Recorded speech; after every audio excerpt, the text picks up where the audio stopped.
the Shades of Entrepreneurship, where we interview entrepreneurs to inspire the future entrepreneur.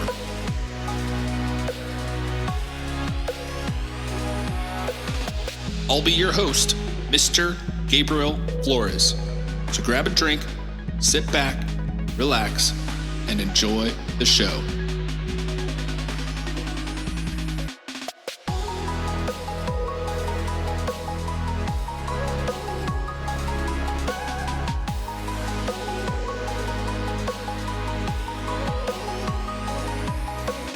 My next guest is the CEO of Big League Sales, transforming sales with visionary AI solutions. Formerly in staffing, he merges tech expertise, efficiency, and client focus, positioning the company as a tech trailblazer. Please welcome the CEO of Big League Sales, Thomas Ryan. Hello, everyone, and welcome to the Shades of Entrepreneurship. This is your host, Mr. Gabriel Flores. Today, I'm here with Thomas Ryan, and we have already been talking about sales. So that's exactly what we're talking about today, a little bit. But first, Thomas, introduce yourself. Who is Thomas Ryan? Hi, I'm the CEO and founder of Big League Sales. Big League is an AI company that uses AI to generate more sales. And I got to tell you, folks, for those watching on YouTube, you see this, but Thomas is a University Hurricanes fan. I see the football back there. We got the helmet back there. I'm a former, I gotta say former because I went to Florida State. I went to Syracuse. I'm a huge Florida State Seminoles on Charlie Ward, Chris Winkie, back in the day, Peter Work. But I went to Syracuse, so I can't root for the Noles anymore. Well, we got a word coming next year to the Canes. We got the top transfer in the country coming over to play quarterback. Oh man, I'm telling you, it's I love football season because the Miami, Florida State. I know you can talk about Michigan, Ohio State, and all these other Notre Dame, USC, but Florida State, Miami is my personal favorite rivalry in any sport, and that includes the North Carolina Duke basketball. I love Florida State versus Miami. That's such a fun rivalry. But enough about football, Thomas. Let's talk about Big League. Tell me, what is Big League Sales? Give me a background. So we have landing page generators that tie in where you can set up a landing page in a few minutes. You can have that then tie directly into our CRM, have all that data automatically saved, and then automate messages out to those people to schedule them into meetings, book them out into appointments, right? So we can take you entirely through the flow. What we're working on right now after the scheduler is actually doing this with voice as well, that you can have, a call center basically with the AI, that I can clone your voice, I can clone my voice, I can clone Barack Obama's voice, and, we can have any sort of voice answering that phone in any language on earth and be able to fill out any sort of form, capture that data, schedule appointments, do a live transfer to an insurance agent, whatever, once that data has been captured. So it can allow businesses to punch above their weight or allow larger businesses to make sure there's someone there ready to answer the phone 24/7 who can book someone into an appointment or bind a policy or whatever they need done. Yeah. Now this isn't your first entrepreneurial adventure, correct? Let's talk about your, how you started. So take us back to the beginning of your entrepreneurial journey. What motivated you to take the leap? And then what was your first kind of entrepreneurial journey? So both my parents were entrepreneurs. They both run their own businesses. And, I worked at my father's company for a while. And, I knew he was getting rid of the company. I went off to grad school. And I started really an online staffing business while I was in grad school. And the initial idea didn't work the way I wanted it to. I fought through 2 years of learning how to build websites, learning what the agile methodology means, which is basically, instead of trying to write down at the very beginning everything and every user flow that is going to happen. Obviously, you need to do some of that. You should do some wireframing. You should put together a UI. You should see what that UI looks like. But it's to really break down a coding or any project into smaller digestible tasks and then attack those one by one. right? So you can have an idea of how things are going to look and how things are going to work, but especially with programming, until you've seen people using your software, until you've seen that users like it and are adopting it, um, to go nuts, spending 5 years building something, it really isn't the recipe for success. You want to build something a little smaller. A lot of guys say build half a product and build it really well and make sure it's valuable to your users. And then, you want to watch people using it. So that's really what we did, is we built some software. Initially, I spent a couple of years building it. We went through 4 or 5 iterations trying to get it out the door. I got a referral over to, some really good engineers, finally, after struggling. And we finally got the project off the ground, and then no one used it the way we wanted them to. So I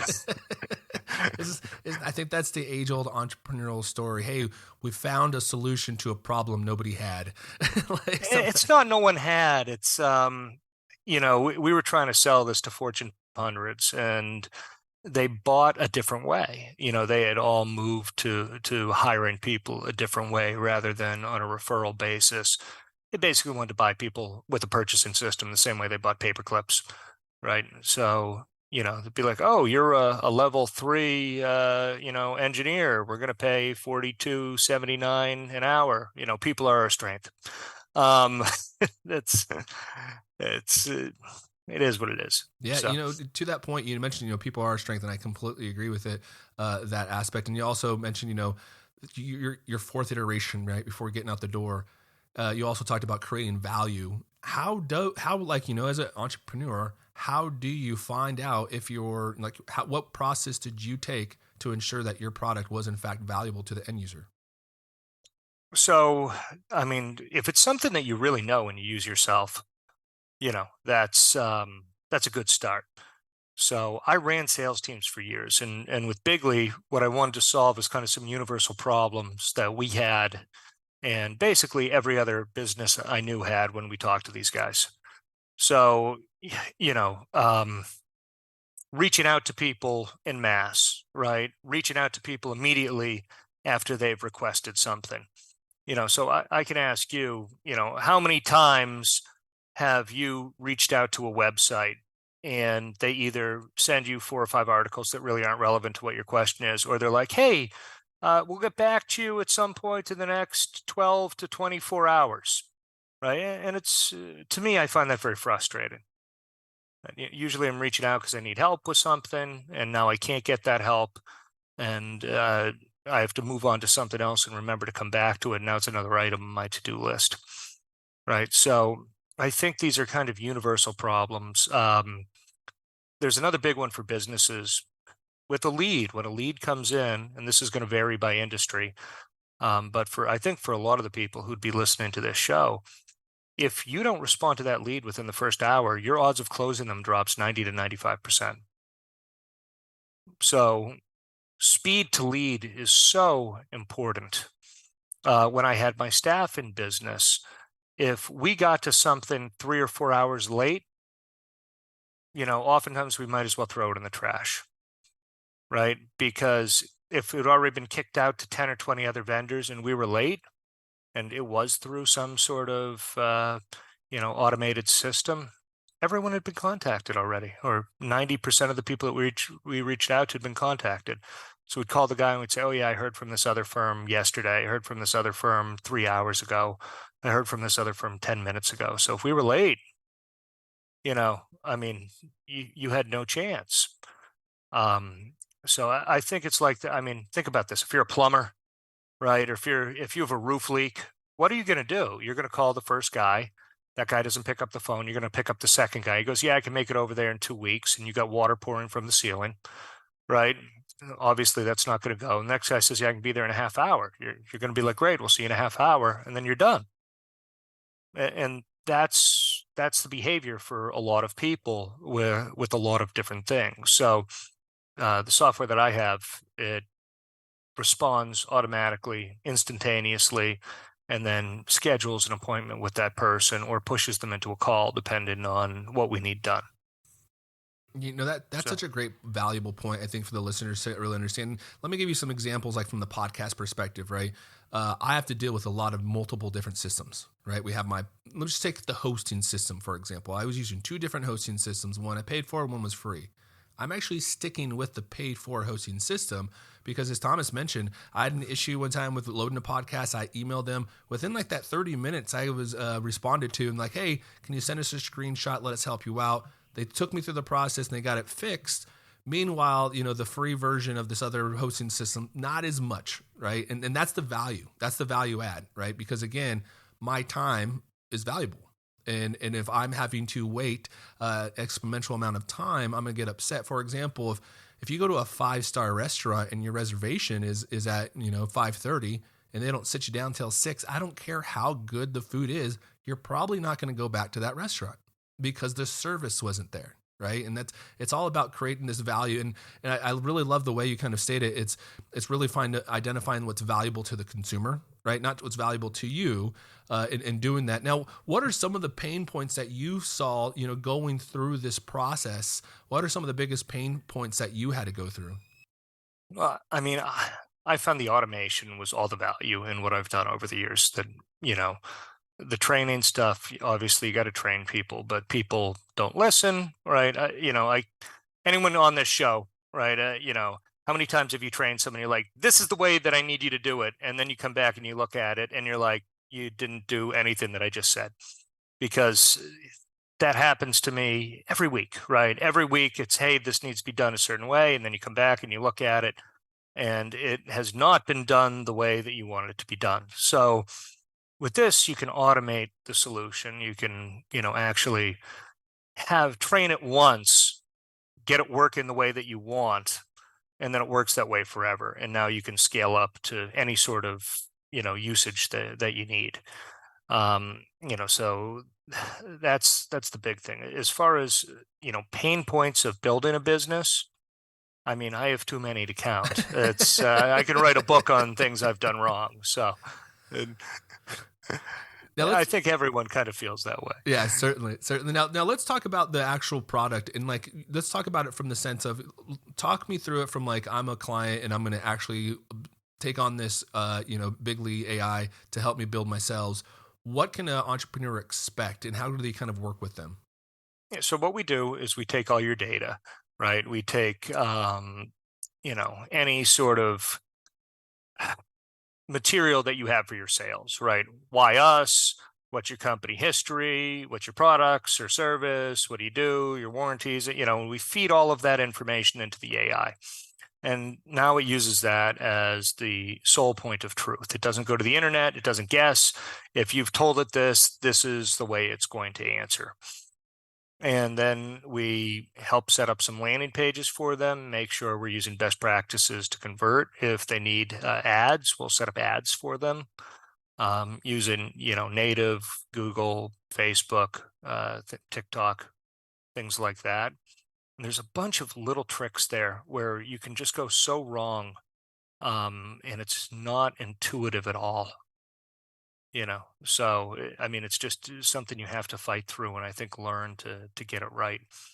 And then we'll set up the whole process for them, right? So we'll train the AI on what their business does. We'll give it all that information. We'll put it in there. We'll set up the pages. We'll set up the flow coming in and then have it automatically respond. And, where we're going with this is to have it actually replace the call center as well. So right now, most of it is over SMS and email.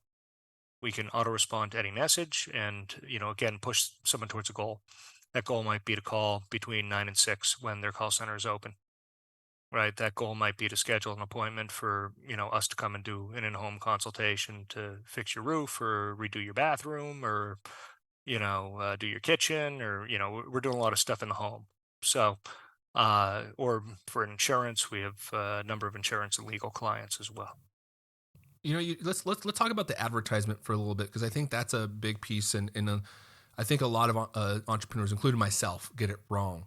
What are some, in your experience, what are some of the biggest mistakes you've seen businesses make when it comes to advertisement? Because there are these little things you got to know. What are some of the business mistakes that you've seen, owners make when it comes to advertising their business? So, I mean, you really need to break it down kind of step by step, right? If we're doing an ad on Facebook, I'm going to talk about video. I don't think stills perform very well anymore. I think a lot of people, they only look at reels, right? If you're on Instagram, they're just not really looking at still images that much anymore, and they see a still and they kind of flip right by it. So the first 2 or 3 seconds, they actually have a metric on there that you can look at. The first 3 seconds, what's your 3-second view rate on your videos that you're doing?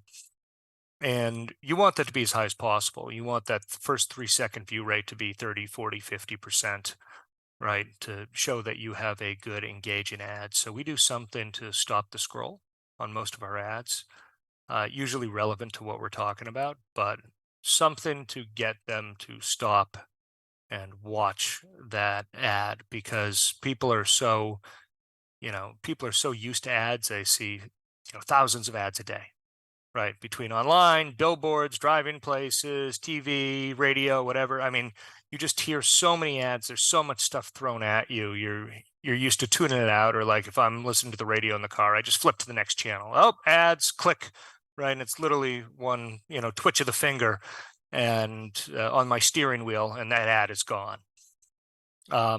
So that's the most important thing. It's that first 3 seconds.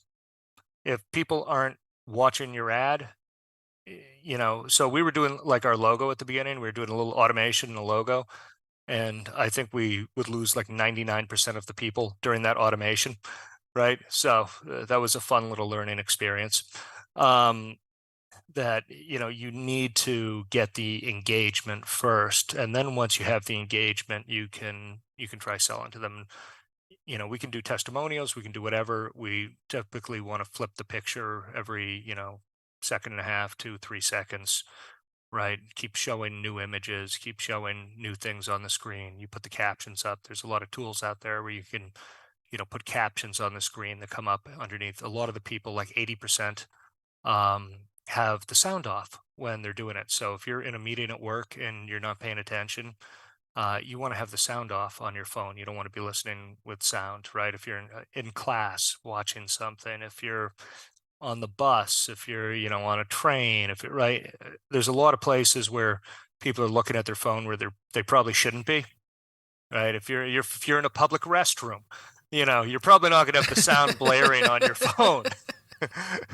Right, but these are all places people look at stuff. Yeah. So you got to make sure you have the captions on there. That's the big one, and just keep it interesting. It's got to be as interesting as the other content that is out there. And if you've gone through Instagram recently, man, the content's pretty good. I mean, it really is. I agree. Yeah, and folks, folks that's listening, you'll see a transition in mine as well. You will probably see my first reels, as Thomas mentioned.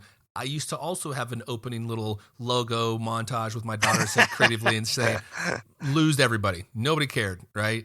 And now it's actually the worst, because they see it's an ad. They're like, oh, here's an ad. Yep, Flip. yeah, exactly. Right? And they keep going. Now, I just kind of, to Thomas's point, it's just a reel of myself with the conversation with the entrepreneur I'm interviewing, and it has captions, right? And so it tries to draw you in with those captions as well.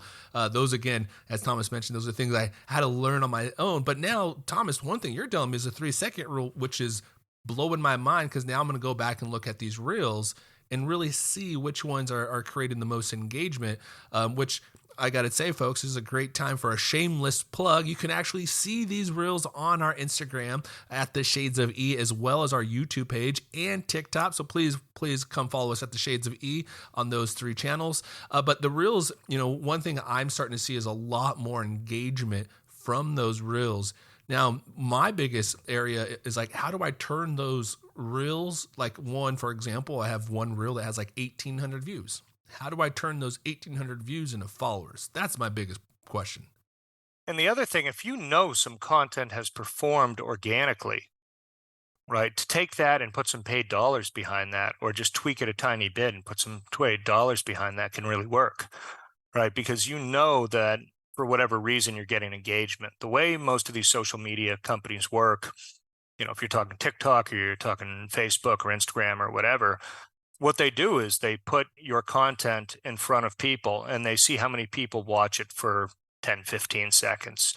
And if enough people watch it, they show it to the next group. Maybe they show it to, instead of 30 people, they show it to 200. And if enough people watch it there, they show it to, 1,000. And then are they sharing it? Are they liking it? Are they commenting? Are they interacting? Right. So that's basically how all of these platforms work. So if you see all of a sudden, hey, you've 10,000 views on something that you did, right? Well, whatever you did worked. That's something you could put paid money behind, right? And if whatever you did isn't working, you have 30 views, it was a swing and a miss on this one. So maybe you got to change your background, right, where you're doing it. I noticed that I did some in my backyard. I did some reels in my backyard. And then I did some things, sitting on the top of a building in Miami, and the ones on top of the building in Miami perform much better. Right. Same story, same, everything. It just worked better. Man, sometimes even the aesthetics of the video are important. Yeah. Yeah, really. Everything is. And then switching it, again, it can't just be you sitting on a screen talking for 2 minutes. No one's going to watch that. And that's a great point, because I think how would you encourage listeners to really begin to think about how they create content and advertisement and put it out there? And then how do they also use Bigly to kind of help continue to push it forward? Yeah, so if you're in one of the verticals that we're dealing with right now, if you're doing legal, if you're doing insurance, if you're doing home services, we're happy to help. We're not taking clients outside of that area right now because we have to do so much to get each of those verticals right. For us, taking people all over the map, it's just too difficult for us to integrate someone quickly. And frankly, we're backed up. We have more work than we can handle at the moment, so we're kind of putting the brakes on how many new clients that we're taking, and we're making sure that they're in a vertical that we're already dealing with, to reduce that learning curve for getting everything right for them. To your other question there, what I would do if I was looking to do some advertising and I don't have a giant budget, I wouldn't go out and hire a marketing agency. I would get a video editor on Fiverr or Upwork. I would look for someone with 5 stars. I would give them a little bit of content of you talking or someone talking. Testimonials are great, right? Any testimonial of an actual real person talking is fabulous. You have a happy customer and they're willing to say something nice about your business. Go grab that testimonial and then hire a video editor and pay them the $50 or whatever to do the video, $25. We're not talking huge amounts of money here. It's not like, oh, I got to hire this advertising agency that's going to charge me $2,500 a month. And then, have that same sort of person set up your Facebook account for you if you haven't set it up right. Right. Again, everything I'm talking about here, you can probably do for $100. And I would run some ads and I would run them broad. Now, the more you try to target down or niche down on this, for what I've seen, the worse your performance, which is really counterintuitive. Now, if the only people who buy your stuff are over 65, yeah, set it to over 65, right?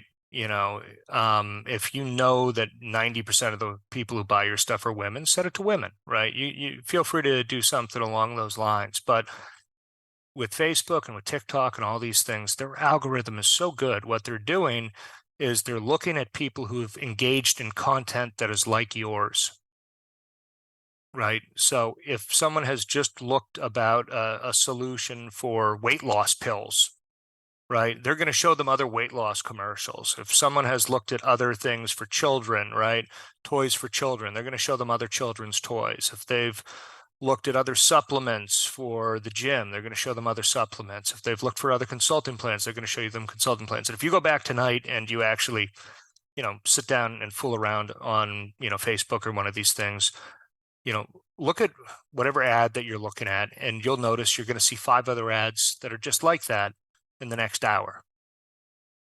right? Yep. So you just let their algorithm do the work for you and just make sure it's in the right zip codes, right? If I'm doing it in Broward County where I live, right, I have Broward County in, and that's it, right? And then I let their algorithm do the work for you. If you try to niche it down a lot, what they do is they raise your CPM. So instead of paying $20 per thousand views, now you're paying $100 per thousand views, and you almost can't overcome that. Even if your targeting is better, just because they're charging you 5 times as much for the same 1,000 views, it's really hard to overcome it. And frankly, their algorithm's excellent. So Yeah, I completely agree, folks. Again, going back to when I first started this podcast, I thought I was smarter than Mark Zuckerberg and his algorithm. So I'm like, you know what? I'm going to do my own. I'm going to narrow down my target. It's going to be this age within this county and this many people. And then it came up with like, well, you identified 6 people because I niched it down so far. And it's true.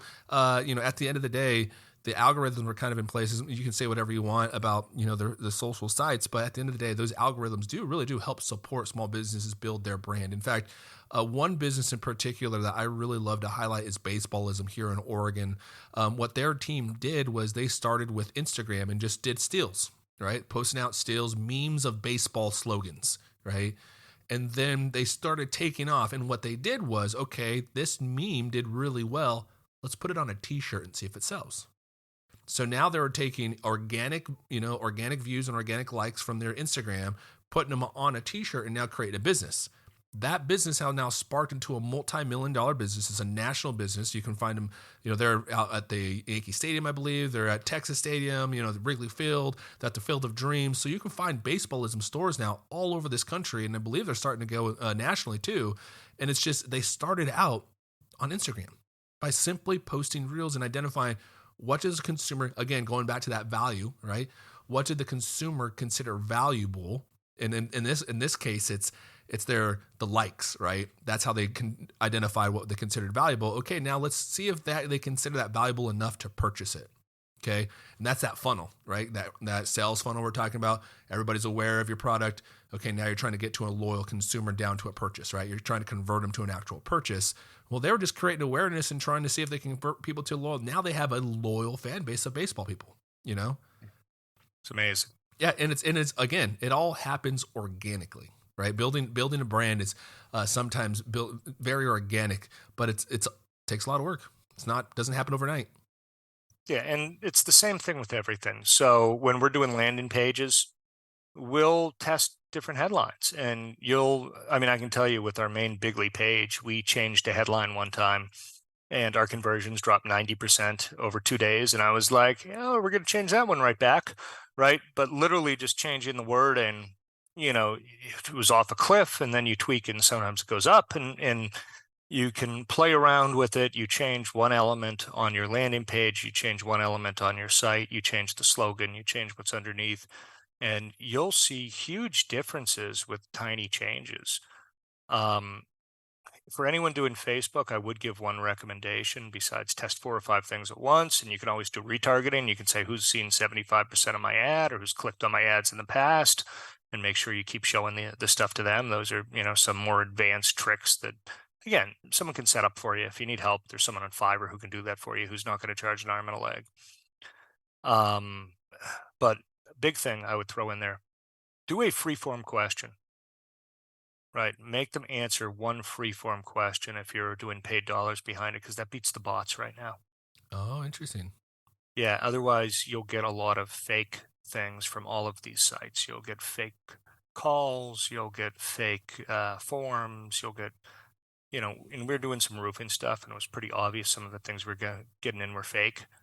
Right. So we were running some roofing ads, and we're like, okay, this guy's in a different state and he lives in an apartment building. And he says he doesn't own the home. Right. So you have a rental in an apartment building. You're looking to get work done on your roof. Like there were some things that just jumped out at us. And as soon as you add in a free form thing, if you make it mandatory, and typically the bot doesn't know how to handle that. They'll have it automatically press a button, but they don't know how to handle the free form. So it'll eliminate most of the spam that you're getting if you put that on there. That is a great tip. Now, with like myself, there are multiple different social media channels, right? You have LinkedIn, you have TikTok, YouTube, Facebook, Instagram, and they all do something different. What would you say is there a channel that individuals should be focusing on more than others, or do they all provide the same kind of benefit? No, they're all different. So something like LinkedIn, I think like we used LinkedIn all the time for staffing, right? We would find so many people on LinkedIn. It was crazy because we could go and search for exactly what we were looking for, right? So if I'm looking for a white albatross, I can put in white albatross, and search it all the way down. And here's the 50 white albatrosses, right, in my state or in the world or whatever. And now I can send them all a message. And that's pretty effective. On LinkedIn, anyone who's not on the more likely to reply, it means they haven't been there in the last 30 days. Most people aren't on LinkedIn unless, people are going to hate me for saying this, but unless they're looking for a job, they're not on there. So you're not going to find a lot of business executives hanging out on there. And if they're not in the more likely to reply, it means they haven't touched anything there in the last 30 days. So if you send them a direct message on there, you're probably not going to hear anything back. And LinkedIn charges like $3 per direct message. Their advertising is prohibitively expensive, and you're going to be advertising in front of a bunch of salespeople. TikTok, younger folks. You're looking for people in their 20s, you're looking for people in their teens, you advertise on TikTok, right? Facebook, you get a full gamut on there. Like there's a lot of grandmothers on there looking at baby pics. Like we're doing some things for solar panels. Most of the people who are looking at solar panels on there are over the age of 65. Yeah, I thought it was interesting too. So for stuff like roofs and solar panels, we're talking most of them are 55 plus. And you're like, are there really a lot of 65-year-olds on Facebook? Guess where my mom looks at my baby pics. Fair enough. Right? So they're on there. I mean, if they have grandchildren, you better believe they're on Facebook. And there's something like 3 billion people on there right now. Maybe I'm exaggerating slightly. Maybe it's only 2.5 monthly active users. I mean, it's ridiculous. It's so large. So older people, you'll find them on Facebook. You won't find them on TikTok. Instagram, so you can advertise at the same time that you do Facebook. So those are really the same product for me. But you definitely need Reels if you're on Instagram. So especially if it's kind of like a quick purchase, that stuff works really well. You're typically not getting high intent. You're getting stuff that someone sees and they're like, ooh, I need this, right? Or, ooh, this could be nice. And then Facebook's algorithms are so good. If they're looking at it, they keep showing them other similar content because they know they're in the market for something like that because they keep engaging with it, right? Google is really good for high intent, but it's expensive. So you want to look at doing long tail keywords, things that are less obvious. There's a tool we use called Ahrefs, which I would highly recommend, Ahrefs. I love Ahrefs. They'll give you every kind of relevant keyword that, you can possibly think of that people might be searching for. They'll show you your competitors' sites. They'll show you your competitors' top pages. It's a little expensive. I think it's a couple $100 a month. But if you're doing stuff online, a lot of stuff online, it's really cool and really worth it. And I'm sure there's some other free competitors along those lines. Neil Patel has a lot of the stuff with the SEO. So all of these things, it's different things for different types, and something we're exploring right now and getting set up is a lot of native ads as well, where I think these days they can do a lot of the stuff that you can do with Facebook on native, right? So the Tabulas and the Outbrains and the Media Goes and all those guys. Yeah, to Thomas's point, folks that are listening, I'm probably going to start to slowly transition. Now, we have the Shades of Entrepreneurship on LinkedIn, but it's not really, like Thomas pointed out, I think it made a lot of relevant sense to me, is that platform is really focusing on hiring and retaining employees. I'm not looking to grow my business from a retaining employees perspective. I'm looking to grow it from a consumer perspective, from a folks wanting to listen. Now, don't get me wrong. I think LinkedIn still has a valuable piece, and I still use it very heavily from a business perspective. But I think from the shades of entrepreneurship perspective on the business page, you'll either probably see it disappear or slowly just kind of stop posting. You'll probably still always be on there. So if you want to tag it, by all means. But I think, as Thomas is kind of pointing out, my focus might be more on, creating the reels and creating content that's going to be valuable to the listeners. That's also educational, right? Because I believe that is in fact the value that this podcast is able to provide, is that education piece that ties back to the entrepreneurship, right? And the one I skipped is X. I haven't tested much on X yet, but I'm planning on, especially for B2B type things, right? Because there are a lot of business executives on there. There is, I would say in general, kind of a higher level of discourse that you're going to find on X than you do on Facebook or Instagram. In general, I know that they're all kind of out there. The other thing I want to stay away from is typically any of the get our expanded audience network. I typically shy away from all that stuff because I've just found so much fraud on there. I mean, just so much fraud that, we turn that off just to avoid, because they recommend it. So the first thing you do is they're recommending the setting, we should turn it on, right? And then you do it. And you get a ton of engagement, and then you try calling them, and the phone numbers are fake, or they're a real phone number, but you pick up the phone and you call them, and they're like, I have no idea what you're talking about. I didn't fill that thing out. That particularly from that audience network type stuff, I see a lot of fraudulent material. And, we did set up security on all the stuff. If we're sending someone to a landing page, we have security on there where you can basically see, there's nothing's private anymore, by the way. The privacy is, you're like, oh, we're going to this website. No one knows, they know what your IP is. They know, they might know your dog's name. They're going to know everything. They probably know your dog's name because it's your password. Followed by that one exclamation point, folks. I know it. Don't lie. It's probably a capital letter and one exclamation point at the end. I know it. You don't have to lie. Now, this has been some phenomenal advice, Thomas. Now, for the folks that are listening that want to learn more about you, maybe they're interested in connecting with you, how do they connect with you on LinkedIn or other social sites? Yeah, just come to bigleasales.com, right? That's probably the best place to find us. And I haven't even really gotten into the AI much at all, which if you want to talk about that, I'm happy to. Yeah, I know. We've been talking about sales and so much. We haven't even talked about the AI. Yeah, it's, I've been having a lot of fun with marketing, over the last couple of years here. And, all the ways it can go wrong. If you're doing a lot of stuff on Google, make sure you get some security tools. If you're spending a significant amount of your budget on Google, get some security tools. Make sure you're blocking VPN traffic. Make sure you're blocking data center traffic. We were getting murdered by data center traffic for a while. One of our competitors put a bot farm on us. So we kept having new IPs come in, but they were all coming from Moses Lake. Do you know where Moses Lake is there? Kind of up in your neck of the woods. Yep. Oh, yeah. There's not many people out there. Not many people. There was more people coming to us from Moses Lake than lived in Moses Lake, right? So we were trying to figure out what the hell was going on. And we were like, oh, there's a big Amazon data center there. It's an AWS hub, right? And then it all made sense. So make sure you block that stuff. There's a lot of tools out there that you can use to do this. Some are more expensive than others.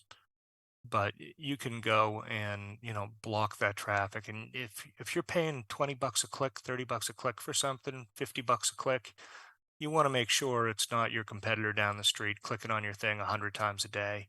You want to make sure it's not a bot farm in Pakistan,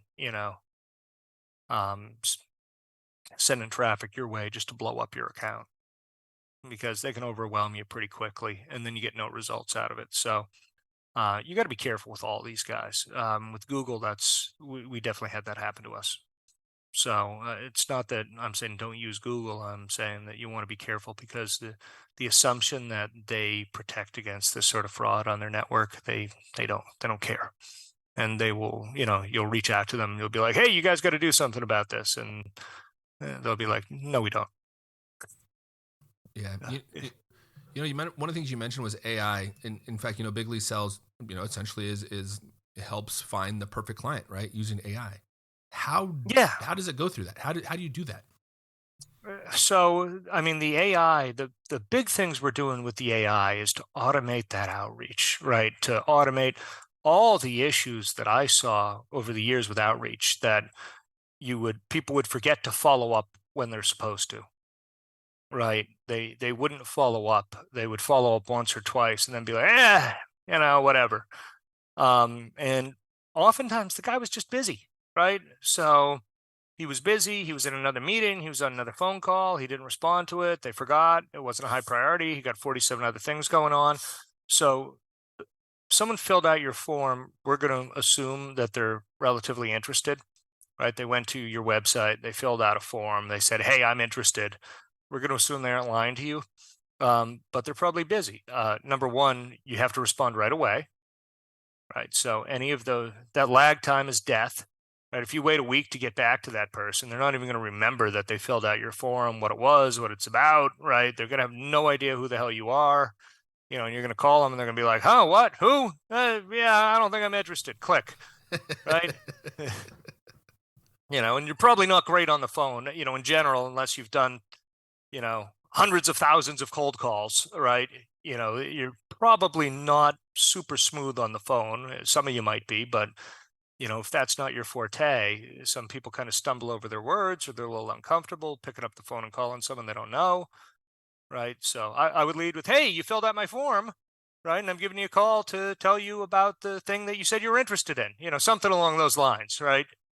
To immediately let them know it's not a cold call. It's not, it's not something out of the blue that you're responding to that. So because a lot of people, they don't like it, they don't do it right away, they have a lag. They say, oh, I'm going to have my admin do it or someone else, or I'm going to have someone get to it on Monday, right? That just murders their sales. It just kills their sales conversion rate. So the big thing is automation right away, and then auto respond to every message, and then push them towards a goal. Again, push them to call back when the call center is open. Push them to schedule an appointment for an in-home consultation. Push them to schedule an appointment, to really be able to push them to take an action. We're going to be able to push them to a website, to like a page to buy something.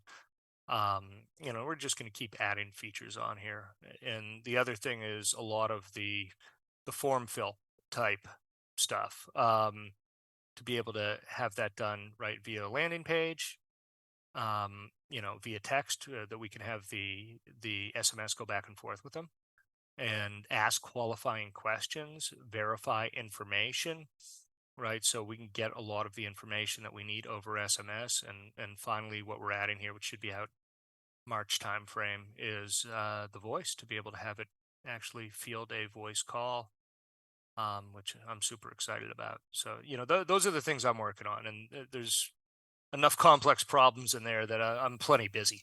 Yeah, no. And again, folks, the Bigly AI does a lot, AI auto respondents, scheduling, powered emails, texting, phone calls. In addition to that, AI landing pages. So this is not just like one little thing. It has multiple layers that are kind of stacked on to this product. In fact, Thomas, tell me a little bit more about the AI landing page. I would love to kind of hear about that specifically. Right now, we're building out a number of different templates. So we have kind of a base template where what will happen is you'll put in what your company name is, your logo, a little bit about your business, the services you provide, right? Just, with a couple words. And it'll build a full landing page for you. So maybe you're throwing a party, right? Maybe you're, you have an event, you're doing whatever that you're trying to do, and you don't want to take a couple of weeks and pay a developer to build out a landing page. It will literally just create one on the fly for you in a minute. And then you can go, you can edit it, you can, play around with it, change the wording. It'll have the AI write all the text for you. And then you can go in, you can pick any image from your website, any image from the internet, right? You can use our image generator, which is tied to, I believe, Unsplash and a couple of others right now, which will, create images for you. And you can put those up and do it with a couple of clicks. And, our basic page generator is easy enough where anyone can do it. What we're doing is we're adding right now a bunch of different templates that are relevant for different things. So if you're trying to sell an individual product, there's going to be a template for that, right? If you want to schedule appointments, there's a template for that. If you want a multi-step form where the final step is to make a call, there's going to be a template for that, right? So we're taking these different business scenarios that we're dealing with right now, and we're saying everything should be templated so you can create this in seconds instead of days. And that is so I'm in the healthcare world, and that's where I'm trying to get us to, is the standardization, some templates, right? So like data, we deal with a lot of data, except you can pull data in many different ways. And the thing about data is data will always give you what you want, but it'll never get you what you need, especially in the healthcare world, right? And so we're trying to figure out how do we standardize. HIPAA. Oh man, HIPAA, yeah, believe me, trust me, all that fun stuff. But yeah, again, leveraging AI, folks, I think don't be afraid of it. I think it's a really good way to help improve your business. Again, it can think a lot smarter and faster than we can, and so just leverage it. It's not here to take over your job; it's here to make your job easier. Yeah, and I'd really like to define AI right now. What AI is today is an autoresponder. It's autocomplete, right? So have y'all ever typed something into Google and you start typing and you put in the first word and then you say Bahamas and it says flights to, hotels, things to do, restaurants, right? Well, Google knows these are the 5 or 6 most common searches that come up with it, right? And if you put in, again, you start typing something and it tells you, well, this is what we've seen, and this is what we think you're probably going to be looking for. That's basically how AI works. They've fed it all the content on the internet. So it's not Lex Luthor thinking in the background, like, aha, this is, this is my schemes for taking over the world, right? It is auto-completing. This is what I've seen before. So when someone asks about this is what they've been looking for in the past. And it basically tries to guess the next word correctly. It tries to guess the next phrase correctly. And that's how it works. And that's how the image generators work. And that's how, the text generators work. And it's pretty darn good. It wasn't really useful until about a year ago. And then when GPT-3 came out, all of a sudden it became wildly useful, and it's improving by leaps and bounds. So you can use it to generate images. If you've played around with Midjourney, something like that. I mean, the images are wild that it comes up with in a few seconds that you put in a prompt. And I'm not a graphic designer. I could screw up a stick figure, but I made some marketing flyers for my team. I'm like, guys, this is what I was thinking of, right? And I put in a prompt and I played around with it for 5 minutes. And I said, here you go, use these, right? And I mean, they looked, really good, and if you don't like it, you say, change this or change that or whatever. And it does it. So you don't need really a graphic designer anymore. You can pretty much my 9-year-old can use, Canva and can take an image that she creates on ChatGPT and superimpose some words on it. And she can do the graphic design. I mean, she could do my graphic design work if I wanted her to. And she's 9. And, it's just not that difficult. So things that you never would have been able to do before, now you can do. For writing, we're doing a coding contest, right? We're sponsoring a coding contest actually at Laracon in India. And I needed the rules. So I said, I don't know what rules I'm going to need for a coding contest. So I found a couple of rules from coding contests that, some other people had put on Google and some places like that. And I went to ChatGPT and I said, convert this to a coding contest rules for this. And here's what it is. And here's what I want done.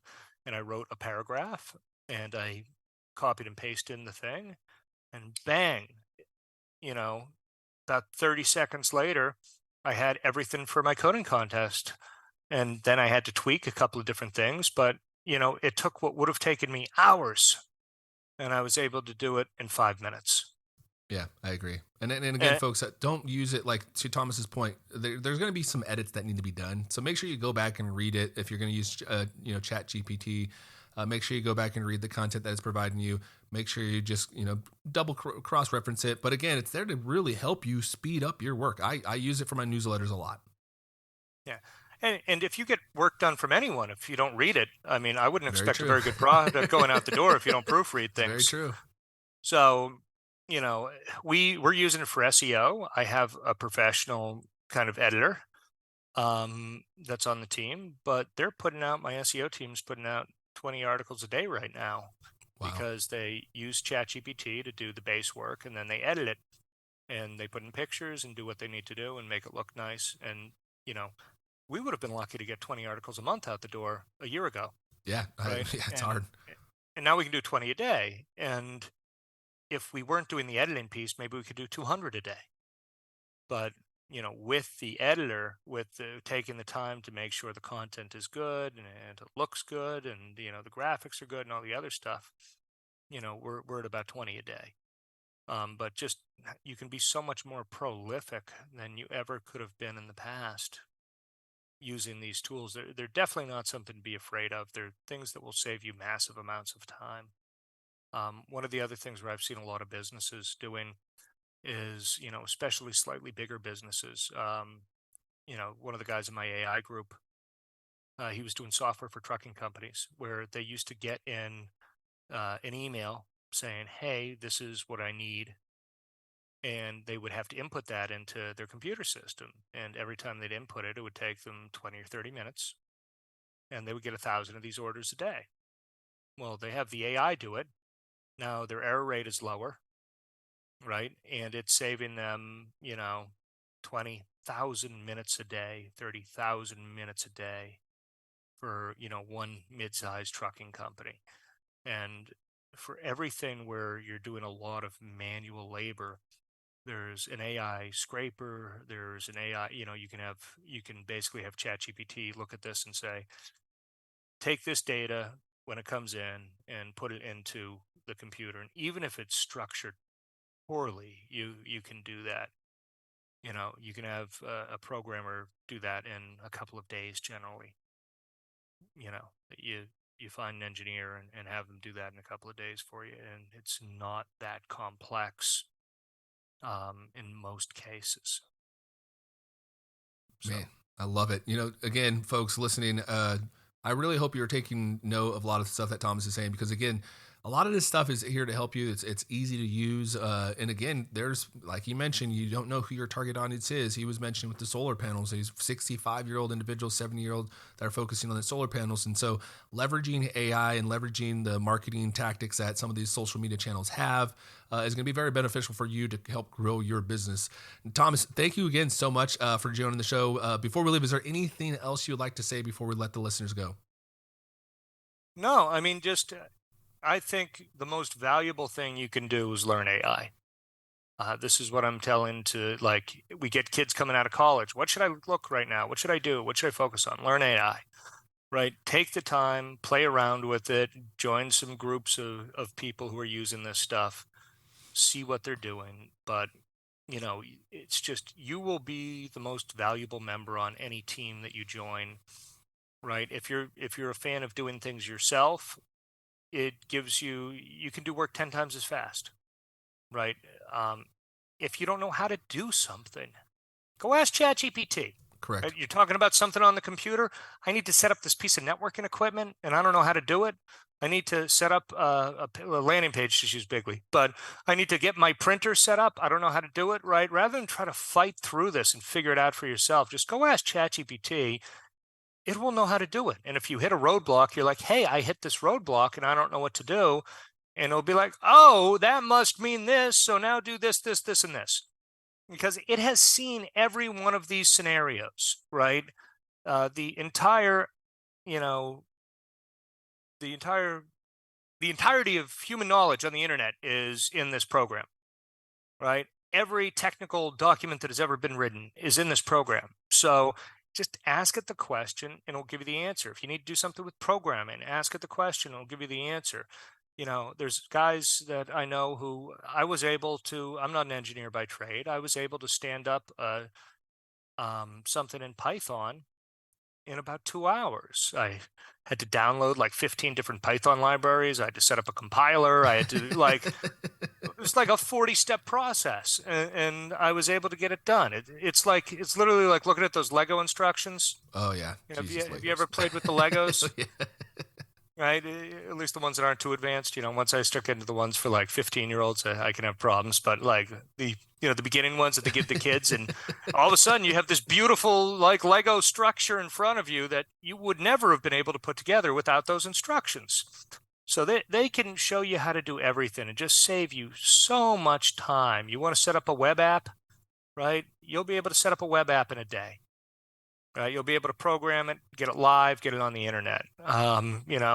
You want something a little more complex than just a landing page. You can go to Bubble and ask ChatGPT how to do it, and boom, you'll have that thing live. So, I really think it makes all problems kind of solvable for most people. And if you use it, you'll know how to do everything. Right? You'll be able to figure out everything. It's just if you want to spend your time on it. Thomas Bryan, the CEO of Bigly AI. Thank you again so much for joining the show. For those that are interested in connecting with Thomas, I'll have this information on the Shades of Entrepreneurship newsletter, which you can subscribe to by visiting theshadesofE.com. Please follow us on Instagram, LinkedIn, Facebook, and Instagram by following @theshadesofE. Thank you and have a great night. Thank you for tuning in to the Shades of Entrepreneurship. For more information, please follow the Shades of E on Twitter, Instagram, Facebook, or visit theshadesofE.com.